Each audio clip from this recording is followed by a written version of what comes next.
Guys, अगर आपको लगता है कि शिल्पा शिंदे जो बाहर कंट्रोवर्सी करके गई थी वो एक्सप्लोसिव है, या फिर जो आकांक्षा चमोला ने लॉकअप 2 के प्रेमे पे किया था वो एक्सप्लोसिव है, या फिर जो श्रेया अभी लॉकअप के अंदर कर रही है वो एक्सप्लोसिव है, तो no my friends, you are wrong. असली एक्सप्लोसिव और बिची तो ये पॉडकास्ट है जो Hina Rubina and their husbands Rocky और अभिनव ने साथ में शुरू किया है गॉसिप करने के लिए, जहां वैसे अपेरेंटली वो काफी सारे राज भी खोल रहे हैं और आग भी उगल रहे हैं। So these podcasts are on the channel called the POV, जो इन चारों ने अभी लॉन्च किया है एकदम परफेक्टली टाइम्ड जब शिल्पा शिंदे लॉकअप के अंदर गई है। और एक्चुअली इनके चैनल पर अभी तक सिर्फ 2 ही वीडियोस हैं and I am really keen to see कि भाई ये वाली कंट्रोवर्सी और ये वाली बहस के अलावा ये क्या करने वाले हैं इस चैनल पे। मतलब हम भी तो देखें कि इन लोगों के पास लॉकअप और शिल्पा शिंदे के अलावा और कोई टॉपिक है भी या नहीं। सबसे पहले जो चीज मैंने नोटिस की थी और जिससे मेरी वाइब एकदम ऑफ हो गई थी ना स्टार्टिंग में ही, वो ये थी कि इनका पूरा सेटअप और पूरी कॉन्वर्सेशन बड़ा एब्रप्टली और ऑकवर्डली शुरू होता है। उसकी मम्मी को क्रिएटिव एंड कामचोर बोल रहा है, मम्मी ने बताया। I mean no intro, no information कि भाई हम कौन है, क्या करते हैं और इस चैनल पे एक्चुअली क्या करने वाले हैं, या फिर लोगों को हमारा चैनल क्यों देखना चाहिए। Nothing of that sorts. और मैंने दोनों एपिसोड्स देखे हैं भाई, इनकी एंडिंग भी उतनी ही एब्रप्ट थी। So yeah I don't know but it could have been done better and they just started with some really bad acting. जब रॉकी ने बोला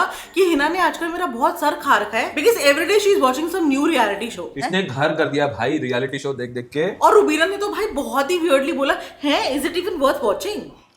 Is it worth watching? Dude, if it wasn't worth watching, आप बैठ के इसके बारे में गप्पे नहीं मार रहे होते। Slow claps. खैर ये बात तो ये लोग सही कर रहे थे कि भाई आजकल इतने सारे रियलिटी शोज आ गए हैं कि it's very difficult to keep up. But उन सब में से भी ट्रेटर्स और खतरों के खिलाड़ी फिर भी थोड़े बेटर है, क्योंकि ऐसे फालतू की जबरदस्ती लड़ाई और पॉलिटिक्स नहीं होती वहां पर। दोनों ही एकदम माइंड गेम्स या फिजिकल गेम्स वाले एकदम टास्क इंटेंसिव होते हैं और वहां ड्रामा का इतना ज्यादा स्कोप रहता नहीं है वैसे। And even alliance for that matter वो भी एकदम टास्क इंटेंसिव ही है। But on the other and lockup और उसके कंटेस्टेंट्स की तो इन्होंने जम के बुराइयां की हैं। फर्स्टली तो ये लोग बोल रहे थे कि भाई इनको पता ही नहीं है कि आधे से ज्यादा लोग हैं कौन, रियाज कौन है? क्योंकि झगड़े और कंट्रोवर्सीज के बिना आजकल शो चलते ही नहीं है। Cringe controversy is currency. Everything is redeemable. But ये तो इवन आई एग्री विद कि भाई अगर झगड़े ही नहीं होंगे, कलेश ही नहीं होंगे, कंट्रोवर्सी नहीं होगी तो चीजें सेंसेशनलाइज कैसे करेंगे ये लोग? ये तो एक एक्चुअल वेल एस्टैब्लिश्ड फैक्ट बन गया है भाई। अब नहीं तो आप खुद देख लो और कंपेयर कर लो। बेचारे अलायंस वाले निखिल चुनप्पा, मिनी माथुर, रवि किशन से लेकर सोहेल खान तक को ले आए और सारा एडी चोटी का जोर लगा लिया, लेकिन उसकी टीआरपी ऊपर आ ही नहीं रही है। सारा सोशल मीडिया 90% लॉकअप के कंटेंट से भरा हुआ है। Like this video if you agree. Also Rubina just revealed कि गौरव खन्ना और आकांक्षा चमोला उन्हीं की बिल्डिंग में रहते हैं और लास्ट पूरे साल में वो उनको कई बार दिखाई दिए हैं साथ में। हमारी बिल्डिंग में हमको रोज तो नहीं खैर बट ऑफन दिखे हैं इन एक साल के अंदर। नाउ दैट्स रियली फिशी यार। एंड नाउ यू नो ऐसे वाले क्लेम सुन के लगता है कि भाई ये पूरा का पूरा एक बड़ा सा पब्लिसिटी स्टंट तो नहीं है, बिकॉज आकांक्षा का ये सब एक बड़े पब्लिक प्लेटफॉर्म पे बोलना, आकांक्षा का अभी तक अपना इंस्टाग्राम यूजर नेम ना चेंज करना, गौरव के साथ ट्रैवल करना, बिग बॉस की पार्टीज में जाना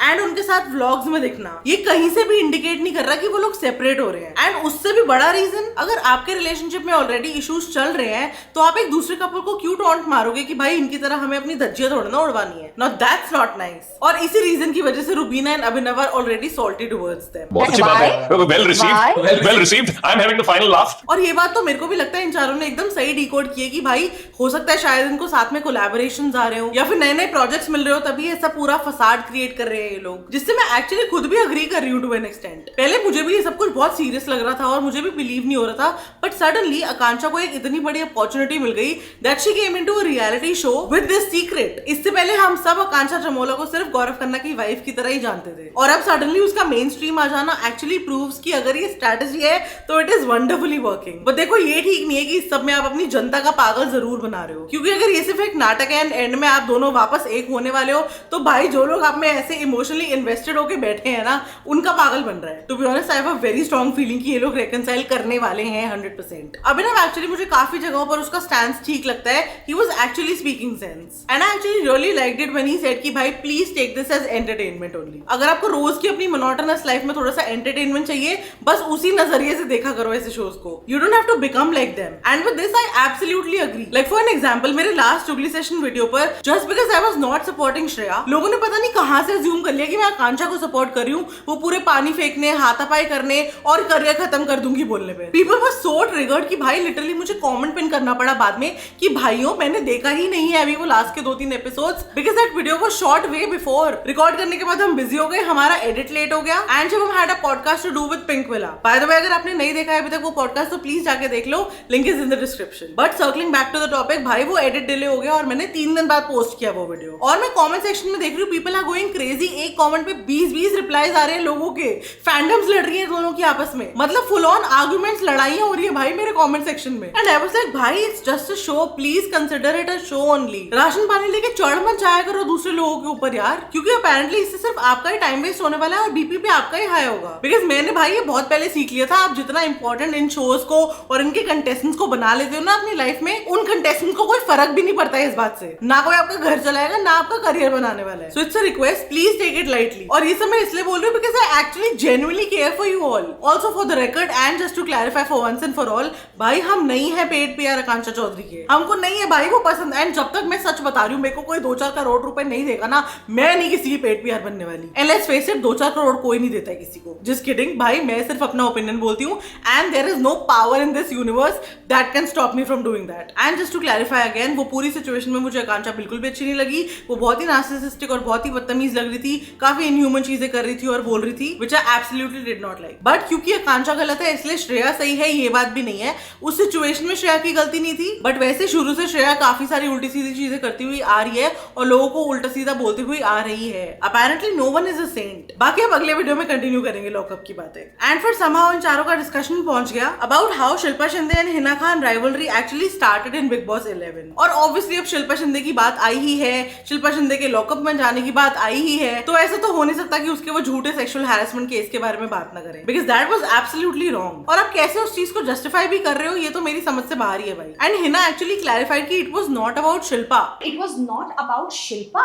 ये तो किसी भी फीमेल ने किसी भी मेल के साथ किया होता या फिर वाइस वर्सा, तो वो उतना ही गलत होता। और चलो ये भी हो सकता है कि उसके पास एक्चुअली कोई रास्ता नहीं था, फिर भी आई बिलीव कि no sane person will ever opt for this choice. Plus ऐसे फॉल्स केसेस की वजह से जेन्युइन केसेस को ओवरलुक कर दिया जाता है और उनकी इंटेंसिटी कम हो जाती है। I really hope someone actually makes her understand that, because वो लॉकअप में भी वो चीज को जस्टिफाई ही करे जा रही है। 8 साल 10 साल बाद ये बात पब्लिकली बोलने की क्या जरूरत थी? और ये तो एक्चुअली मुझे भी समझ नहीं आया कि भाई ये आपका 10 साल पुराना मैटर था, सडनली आप इसको फिर से पब्लिक आई में क्यों लेके आए हो? अगर ये सब कुछ सुलट गया था, अंडर द रैप्स था, आप वापस से उस चैनल पे जाके काम भी करने लग गए, सेम शो आपने रीजॉइन कर लिया, प्रोड्यूसर के साथ भी आपकी चीजें ठीक हो गई, तो अब क्यों लेके आना है आपको इसको मीडिया में? I mean I want you guys to comment कि क्या इंटेंशन रही होगी शिल्पा की while sharing this. Did she do it for clout और फॉर सिंपैथी और for something else? Let me know in the comments. और मैंने एक चीज इस पूरे पॉडकास्ट में ये भी नोटिस की कि भाई रुबीना के लिए एक्सेप्ट करना कि वो गलत है, भाई इट इज जस्ट इम्पॉसिबल। इसके बारे में बात कर रहा हूं ना, I am general That woman cannot accept that she is wrong, and I don't understand how clueless she is. भाई उस बंदी को कुछ नहीं पता सोशल मीडिया में क्या चल रहा है, क्या ट्रेंड्स चल रहे हैं, कौन सी कंट्रोवर्सी कहां से शुरू होकर कहां पे पहुंच गई है,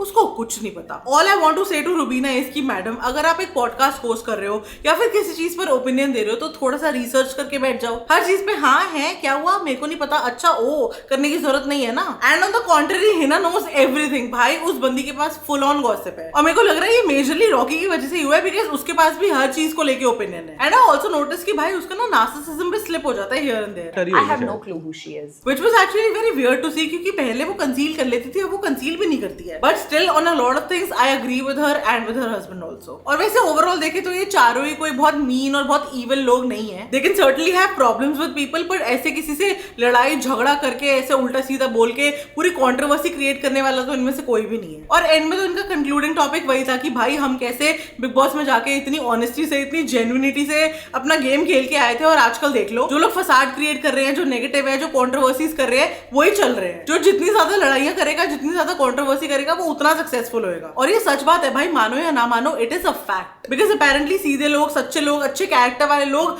10 टाइम ज्यादा मेहनत कर रहे हैं आजकल। Just like me guys, please मेरे सब्सक्राइबर्स बढ़वा दो। ओवरऑल देखो मैं यही कहूंगी कि ये कोई एक बहुत ही अमेजिंग मस्त एंटरटेनिंग शो तो था नहीं देखने के लिए, rather it was very weird and awkward. ये चारों लोग एक्चुअली काफी एक ऑकवर्ड सेट ऑफ पीपल है जो कहीं से भी उठा के कोई भी टॉपिक शुरू कर देते हैं। कई बार ये लोग काफी नार्सिसिस्टिक भी लगे मुझे, कई बार इनकी टोन काफी कॉन्डेसेंडिंग लगी, कभी कैजुअली किसी की हाइट पे बातें कर लेते हैं, उसको हाइट शेम कर देते हैं। Don't height shame me. कभी कैजुअली बोल देते हैं आई don't know who she is, I don't know who that person is, इससे पहले मैंने इनको कहीं पे देखा नहीं है, अच्छा इसके इतने फॉलोअर्स हैं। So it was all very weird and uncalled for. इन दोनों दोनों वीडियोस में काफी अलग अलग टॉपिक्स टच करने की कोशिश की इन्होंने, बट एक्चुअली कोई क्यूरियोसिटी ड्राइव कर नहीं पा रहे हैं ये लोग। सो मुझे ओवरऑल तो बड़ी वियर्ड वाइब लगी इस शो की। It was actually very serious and entertainment के नाम पे तो भाई कुछ भी नहीं था, मतलब बिल्कुल मजा फन नहीं हो रहा था। ऐसे लग रहा था कि oh my god there is something really serious happening on the screen, and honestly I don't enjoy that vibe. So I don't think I can bear with them anymore, and आगे के एपिसोड शायद मैं ना ही देखूं। ये वाला ऐसे lockup से रिलेटेड था, शिल्पा शिंदे कंट्रोवर्सी से रिलेटेड था, तो टॉपिक वाइज अच्छा था इसलिए मैंने देख लिया, but I don't think I will continue. आप बताओ आपके क्या ओपिनियंस है इन चारों के बारे में, इनके पॉडकास्ट के बारे में और इनके व्यूज फॉर लॉकअप के बारे में। ये सारी चीजों के बारे में मुझे कमेंट सेक्शन में बताना। And this was it for today. अगर आपको आज का वीडियो पसंद आया हो please like share comment and subscribe to my channel. Instagram पे मुझे फॉलो कर लो। जल्दी से मिलो मुझे अगले वीडियो में। बाय।